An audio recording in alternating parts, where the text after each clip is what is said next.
Alif menatap jam dinding di ruang tamu rumahnya. Jarum pendek sudah menunjuk angka 10 malam, tapi Nina belum juga pulang. Hujan rintik-rintik di luar membuat suasana kian sepi. Ia duduk di sofa, menatap layar ponselnya yang sunyi tanpa notifikasi. Hatinya gelisah, tapi ia berusaha berpikir positif. Nina memang akhir-akhir ini sering pulang larut. Alasannya selalu sama, lembur di kantor. Sebagai suami, Alif mencoba percaya. Ia tahu, curiga tanpa alasan hanya akan menimbulkan masalah. Tapi entah kenapa, malam ini perasaannya berbeda. Ada sesuatu yang mengganjal, sesuatu yang sulit dijelaskan. Setengah jam kemudian, suara pintu pagar terbuka. Alif menoleh. Nina masuk dengan langkah terburu-buru, wajahnya sedikit pucat. "Kamu baru pulang?" tanya Alif lembut. Nina menaruh tasnya di meja dan tersenyum kaku. "Iya, tadi lembur lagi. Banyak laporan yang harus diselesaikan." Alif mengangguk, tak ingin memperpanjang. Ia tahu Nina mudah tersinggung jika terlalu banyak ditanya. "Udah makan?" "Belum." "Capek banget," jawab Nina singkat sambil menuju kamar mandi. Dari balik pintu kamar mandi, Alif mendengar suara Nina berbicara lirih. Seperti menelepon seseorang. Ia tak ingin menguping, tapi suara Nina terdengar jelas karena ruangan itu sunyi. "Iya, aku udah sampai. Tadi dia nanya-nanya sedikit, tapi aman. Nanti aku kabarin lagi ya, Dan."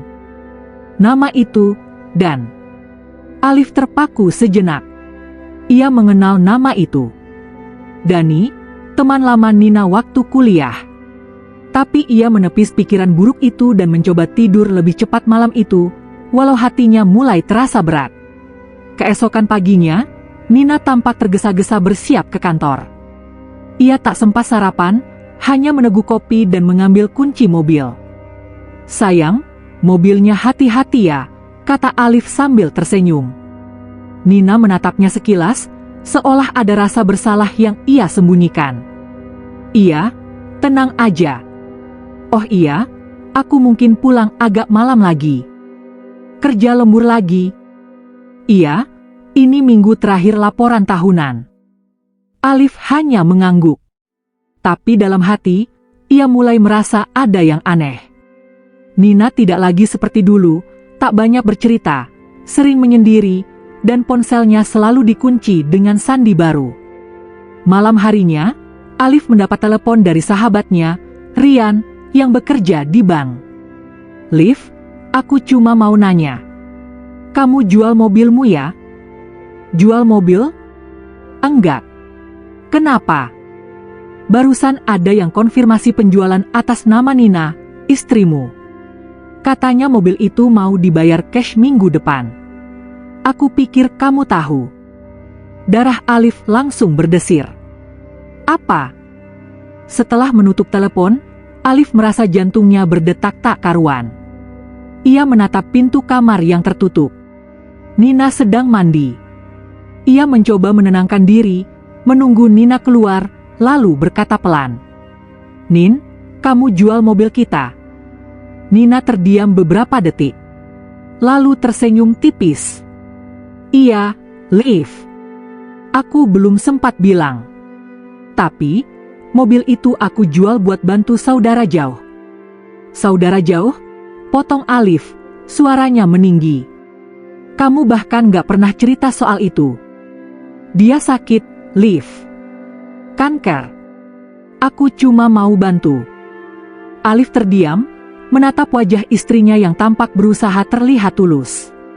Tapi di matanya, ada kegelisahan yang sulit disembunyikan. "Kenapa nggak bilang dulu ke aku?" Nina menunduk. "Aku takut kamu nggak setuju." Alif menarik napas panjang. Ia tak ingin ribut. "Baiklah. Tapi tolong lain kali ngomong dulu, ya. Aku capek kerja siang malam buat hal-hal kayak gini." Nina hanya mengangguk tanpa menatapnya. Namun malam itu, ketika Alif tertidur, Nina kembali diam-diam membuka ponselnya. Ia mengirim pesan singkat. Dan, mobilnya udah laku. Besok aku transfer sisanya. Tolong jangan minta lebih dulu, aku susah jelasin ke dia. Pesan itu dikirim, dan wajah Nina tampak tegang. Ia tahu, apa yang ia lakukan sudah salah. Tapi cintanya pada Dani membuat logikanya mati. Dani adalah lelaki yang dulu pernah ia cintai diam-diam sebelum menikah dengan Alif. Setelah bertahun-tahun tak berhubungan, Dani kembali muncul dengan rayuan, janji, dan kisah palsu bahwa ia sedang kesulitan hidup. Dan Nina, yang mulai jenuh dengan pernikahan yang terasa datar, terjebak dalam permainan itu. Beberapa hari kemudian, mobil Alif resmi dijual. Nina menyerahkan seluruh dokumen tanpa sepengetahuan suaminya. Ia bahkan menandatangani surat jual beli dengan nama palsu yang disiapkan oleh Dani. Sementara Alif tak tahu apa-apa. Ia masih percaya bahwa istrinya sedang membantu saudara jauh. Tapi sejak hari itu, Alif merasa rumah mereka dingin. Senyum Nina palsu, pelukannya hambar, dan setiap kali ponselnya berdering, Nina buru-buru menjauh untuk menjawabnya. Alif mulai merasa dirinya hanya menjadi bayangan dalam rumah yang dibangunnya sendiri. Namun ia belum tahu, badai besar akan segera datang. Dan kebenaran yang pahit itu akan menghancurkan segalanya. Sudah seminggu berlalu sejak mobil itu dijual. Rumah terasa lebih sepi dari biasanya. Nina tampak sibuk dengan ponselnya hampir setiap malam, dan Alif semakin jarang diajak bicara. Makan malam yang dulu penuh canda kini berganti sunyi. Alif menatap istrinya dari seberang meja makan. Nina tampak termenung sambil memegang sendok, seperti pikirannya berada jauh entah di mana. Kerjaan masih banyak, Nin? Tanya Alif pelan, berusaha membuka obrolan. Nina tersentak sedikit, lalu tersenyum kaku. Iya, lagi banyak laporan akhir tahun. Kalau capek, jangan dipaksain. Aku bisa bantu, mungkin. Enggak perlu, potong Nina cepat, suaranya agak tinggi. Alif terdiam. Dulu, Nina selalu senang jika ia ikut membantu. Tapi sekarang, jarak di antara mereka seperti tembok tak kasat mata yang semakin tebal. Beberapa hari kemudian, Alif berangkat kerja lebih pagi. Ia biasa membawa motor karena mobil sedang dalam proses jual beli. Namun hari itu, setelah rapat di kantor, ia melihat sesuatu yang membuat dadanya bergetar. Mobilnya, mobil kesayangannya yang seharusnya sudah dijual, melintas di depan kantor. Plat nomornya sama persis, hanya ada stiker tambahan di kaca belakang. Di dalamnya, duduk seorang pria bersama seorang perempuan yang sangat ia kenal. Nina. Alif terpaku. Ia tidak percaya matanya sendiri. Tapi bayangan itu terlalu jelas. Nina duduk di kursi penumpang, tertawa bersama seorang pria. Dari jarak dekat, Alif bisa melihat wajah lelaki itu, Dani, teman kuliah Nina dulu. Dadanya sesak. Dunia seakan berhenti sejenak. Ia hanya berdiri di depan pintu kaca kantor, mematung, menyaksikan mobilnya, dan istrinya pergi bersama lelaki lain. Alif butuh waktu lama untuk bisa bernapas kembali.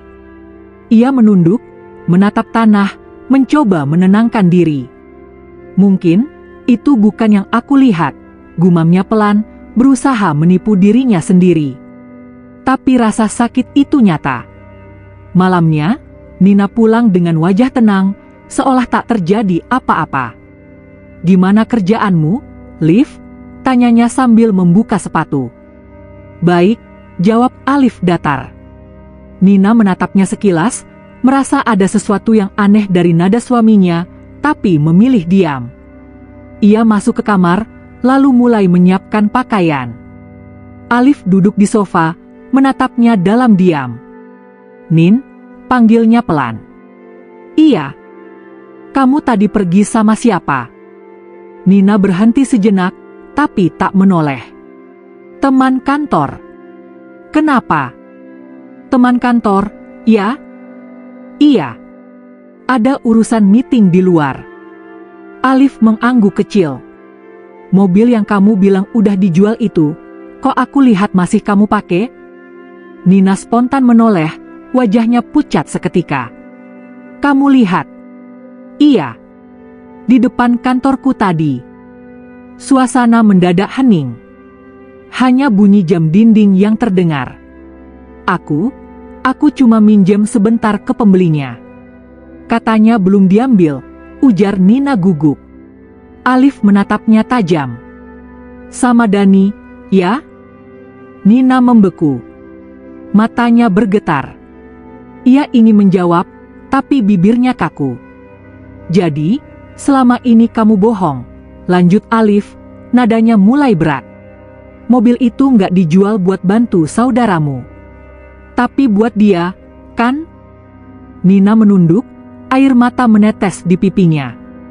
Liv, aku bisa jelasin. Jelaskan sekarang, seru Alif, tak bisa lagi menahan amarah. Aku kasih kamu kepercayaan penuh. Aku nggak pernah larang kamu apapun. Tapi kamu balas dengan ini. Tangis Nina pecah. Aku salah, Liv. Aku nggak tahu kenapa aku sampai kayak gini. Kamu tahu, jawab Alif dingin. Kamu tahu sejak awal, cuma kamu pura-pura nggak peduli. Nina mencoba memegang tangannya, tapi Alif menepis kasar. Udah cukup, Nin. Aku nggak mau dengar alasan lagi. Aku cuma pengen tahu satu hal, kamu masih mau terus sama dia? Nina tak menjawab. Dan diamnya adalah pengakuan yang paling menyakitkan. Malam itu, Alif keluar dari rumah. Ia berjalan tanpa arah, hanya ditemani hujan dan perasaan hancur yang menyesakkan dada. Ia berhenti di taman, duduk di bangku basah, dan menatap lampu jalan yang temaram. Dalam kepalanya, kenangan tentang Nina berputar, tawa mereka saat awal menikah, perjuangan membangun rumah kecil itu, rencana punya anak yang belum sempat terwujud. Semuanya kini terasa sia-sia. Air mata yang ia tahan sejak tadi akhirnya jatuh juga. Ia bukan marah karena hartanya diambil. Ia marah karena cinta yang ia rawat dengan kesetiaan justru diinjak-injak oleh orang yang paling ia percaya. Beberapa hari berikutnya, Nina tak lagi bisa berpura-pura. Dani mulai menekan dirinya. Nin, uang dari mobil itu udah hampir habis, kata Dani lewat telepon. Kamu harus cari lagi. Aku butuh buat usaha. Nina menggigit bibirnya. Aku udah nggak punya apa-apa lagi, dan jangan minta terus. Tapi kamu janji bakal bantu aku, bentak Dani. Air mata Nina menetes. Ia mulai sadar, laki-laki yang ia bela mati-matian itu bukan penyelamat, tapi pemusnah. Namun ia tak bisa kembali. Rasa malu, takut, dan gengsi menahannya untuk pulang ke rumah Alif. Malamnya, Alif pulang dari kantor dengan wajah letih. Ia tahu, Nina masih di rumah, tapi suasana terasa dingin. Ia duduk di sofa, sementara Nina keluar dari kamar, matanya sembab. Liv, panggilnya pelan. Alif menatapnya datar. Ada apa? Aku minta maaf. Untuk apa? Untuk semuanya. Alif menarik napas panjang. Kalau minta maaf bisa balikin waktu, aku bakal terima. Tapi sekarang, semua udah hancur. Nina menunduk, air matanya jatuh ke lantai. Besok, tolong beresin barang-barangmu, kata Alif tegas. Kamu nggak perlu jelasin apa-apa lagi. Rumah ini bukan tempat buat kebohongan. Nina menggigit bibirnya, lalu berkata lirih, kamu pikir aku takut? Aku bisa hidup tanpa kamu. Aku masih punya Dani. Alif hanya tersenyum tipis, tapi matanya sendu.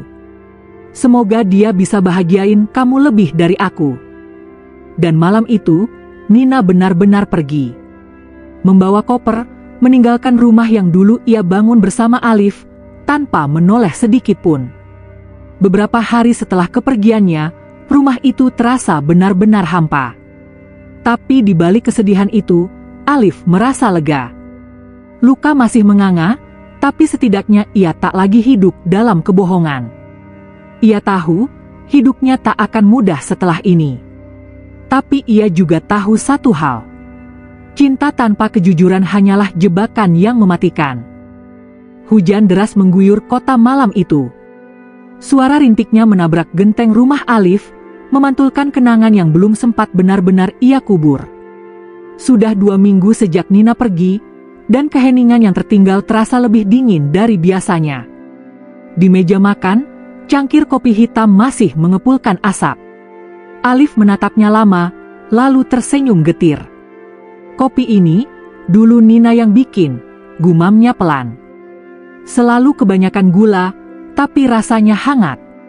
Sekarang, yang tersisa hanyalah kopi pahit, dan kenangan manis yang berubah jadi luka. Namun, Alif tidak mau larut dalam kesedihan. Ia mulai menata hidupnya lagi. Ia memperbaiki hal-hal kecil yang dulu sering diabaikan.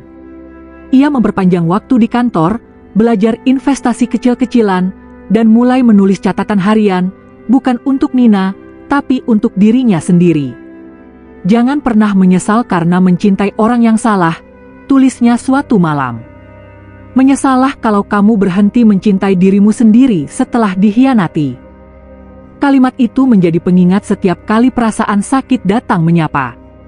Sementara itu, di tempat lain, kehidupan Nina berjalan jauh dari yang ia bayangkan. Awalnya, ia merasa bebas. Ia dan Dani menyewa rumah kontrakan kecil di pinggir kota. Mereka tertawa, makan seadanya, dan tidur di kasur tipis dengan rasa cinta yang katanya tulus. Tapi masa manis itu tak bertahan lama. Dani mulai berubah. Uang hasil penjualan mobil Alif sudah habis, dan usaha yang ia rencanakan gagal total. Dani, uangnya kemana semua? Tanya Nina suatu malam, suaranya gemetar. Bisnis, Nin. Tapi belum balik modal, jawab Dani malah sambil merokok. Belum atau nggak bakal balik? Nina menatapnya dengan mata merah. Kamu bohong, ya? Dani berdiri tiba-tiba, wajahnya tegang. Kamu ngomong sama siapa? Hah? Aku capek dengar kamu ngeluh terus.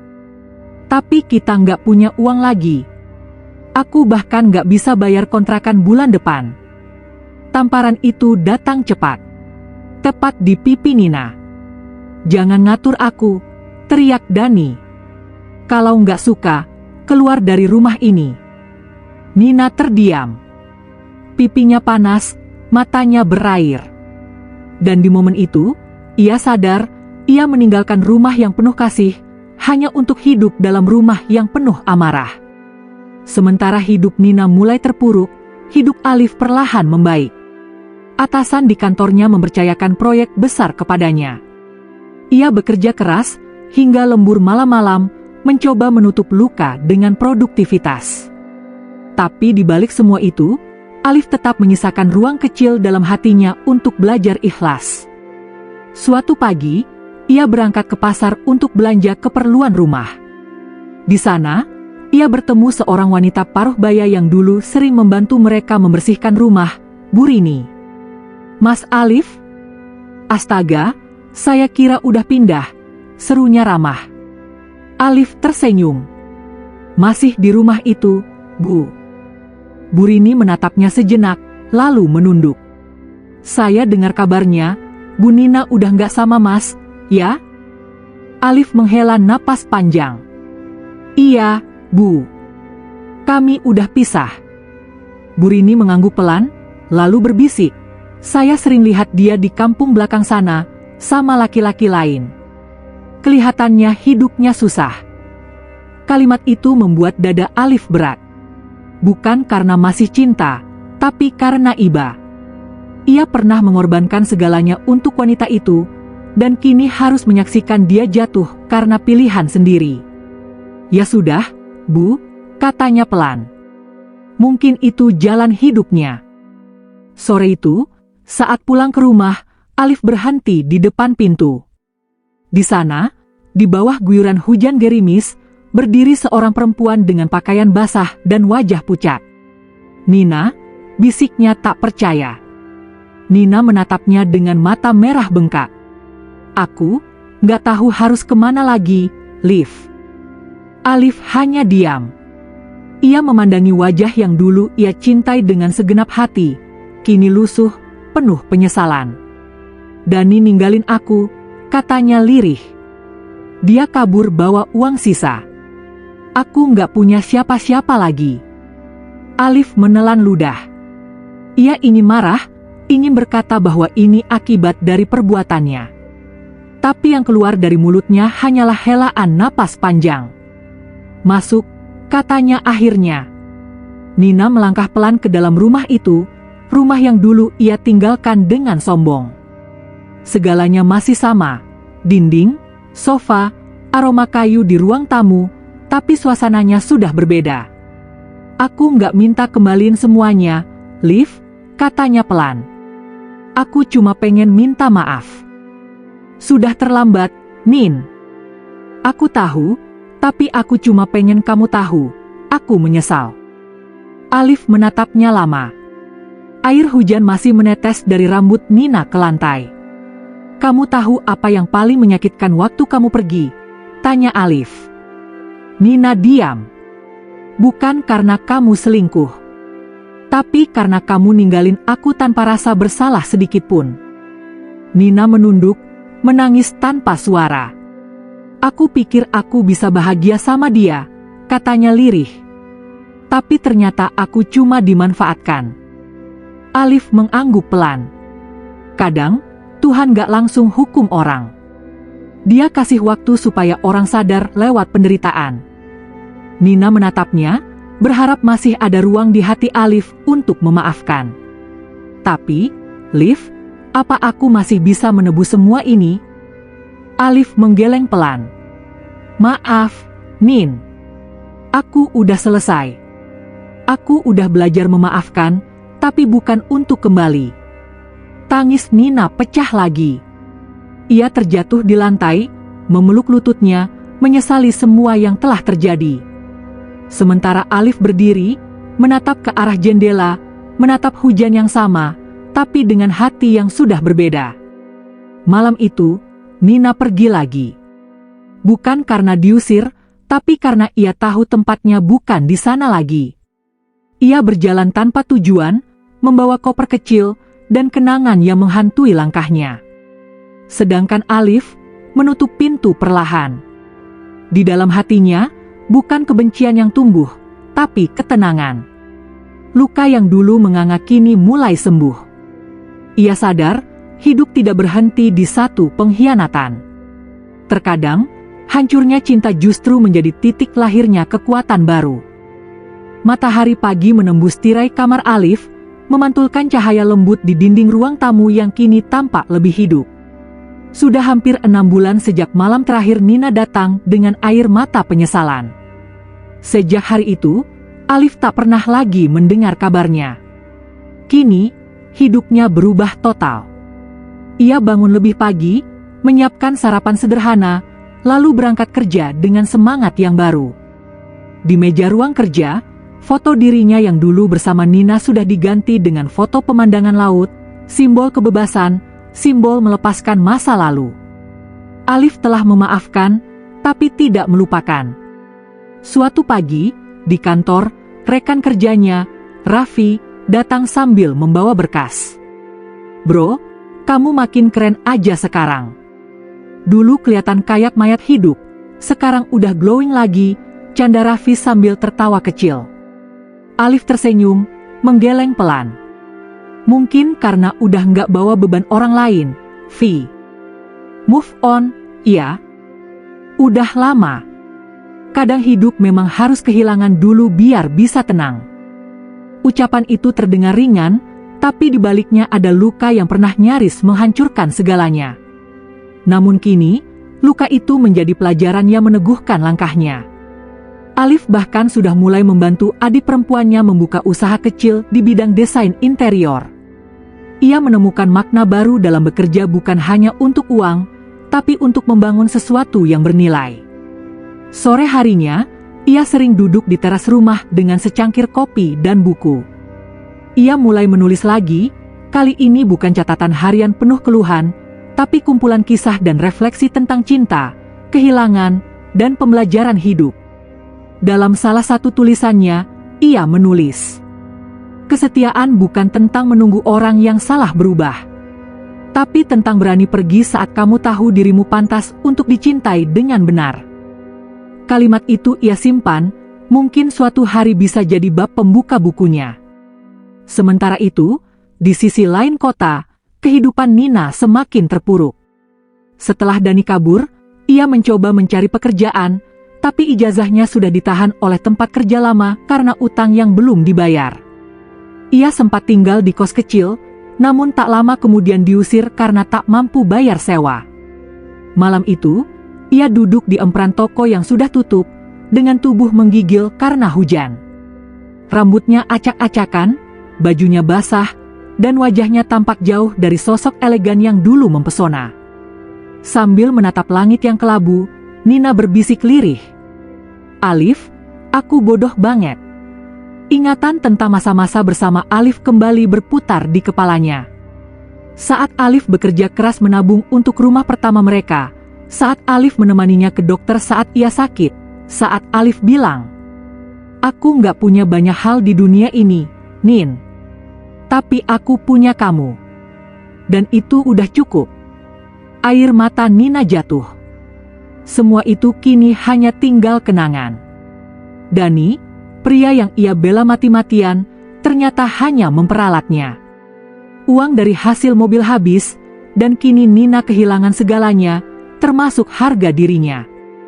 Ia menyesal, tapi penyesalan itu datang ketika semua pintu sudah tertutup. Suatu sore, nasib mempertemukan mereka kembali, tak disengaja. Alif baru keluar dari supermarket membawa beberapa kantong belanja. Di parkiran, ia melihat seorang perempuan duduk di tepi trotoar, dengan wajah lelah dan pakaian lusuh. Butuh beberapa detik sebelum ia sadar siapa perempuan itu. Nina. Wajah itu masih sama, hanya lebih tirus, matanya sayu, tapi masih ada sisa keanggunan yang dulu ia kenal. "Alif," suara Nina bergetar saat memanggil namanya. Alif berhenti. Dunia seakan melambat. Ia menatap wanita itu, wanita yang dulu pernah ia cintai setengah mati, dan juga yang menghancurkan hatinya tanpa ampun. "Nina," ucapnya pelan. Nina berdiri perlahan, berusaha tersenyum. "Kamu kelihatan bahagia sekarang." "Ya," jawab Alif jujur. "Aku bahagia." Air mata Nina menetes. "Kamu masih marah sama aku?" Alif menggeleng. "Enggak. Aku udah lama maafin kamu." "Kalau begitu, apa aku bisa mulai lagi dari awal?" Alif terdiam lama. Angin sore berhembus lembut, tapi di antara mereka ada jarak yang tak bisa dijembatani lagi. "Nin," ucap Alif akhirnya, "aku udah belajar satu hal dari semua ini. Kadang, cinta yang salah harus dibiarkan pergi, supaya kita bisa belajar arti yang sebenarnya dari kebahagiaan." Nina menunduk, menahan tangis. "Aku cuma pengen kamu tahu, aku nyesel." "Aku tahu," jawab Alif. "Tapi hidup nggak bisa selalu diulang." Ia kemudian merogoh saku, mengeluarkan selembar uang, dan memberikannya kepada Nina. "Ambil ini. Bukan untuk bayar dosa, tapi untuk bantu kamu bertahan. Setelah ini, bangun hidupmu sendiri, Nin. Jangan lagi sandarkan kebahagiaan pada orang lain." Nina menerima uang itu dengan tangan gemetar. "Terima kasih, Liv. Kamu tetap baik, meski aku pernah jahat." Alif hanya tersenyum tipis. "Aku bukan baik, Nin. Aku cuma udah capek benci." Lalu ia melangkah pergi, meninggalkan Nina yang berdiri di bawah cahaya lampu jalan, menatap punggung lelaki yang dulu ia sia-siakan, lelaki yang kini benar-benar telah pergi, bukan hanya secara fisik, tapi juga dari hatinya. Malam itu, Alif duduk di beranda rumah sambil menatap bintang. Di sebelahnya, Raffi datang membawa 2 gelas kopi. "Bro, lo kayaknya tenang banget akhir-akhir ini." "Tenang itu bukan berarti nggak ada luka," jawab Alif. "Cuma udah nggak nyesek lagi kalau mingetnya." Raffi tersenyum. "Lo udah sembuh?" Alif menatap langit. "Iya, akhirnya." Ia menatap rumahnya yang kini kembali hidup. Ada suara musik lembut dari radio, aroma masakan dari dapur, dan angin malam yang menenangkan. Ia tersenyum kecil, bukan senyum karena kemenangan, tapi karena kedamaian. Dalam hati, ia berdoa agar Nina suatu hari juga menemukan jalannya, meski tanpa dirinya. Terkadang, kehilangan adalah bentuk kasih Tuhan yang paling lembut, gumamnya pelan. Karena lewat kehilangan, kita akhirnya belajar mencintai diri sendiri dengan benar.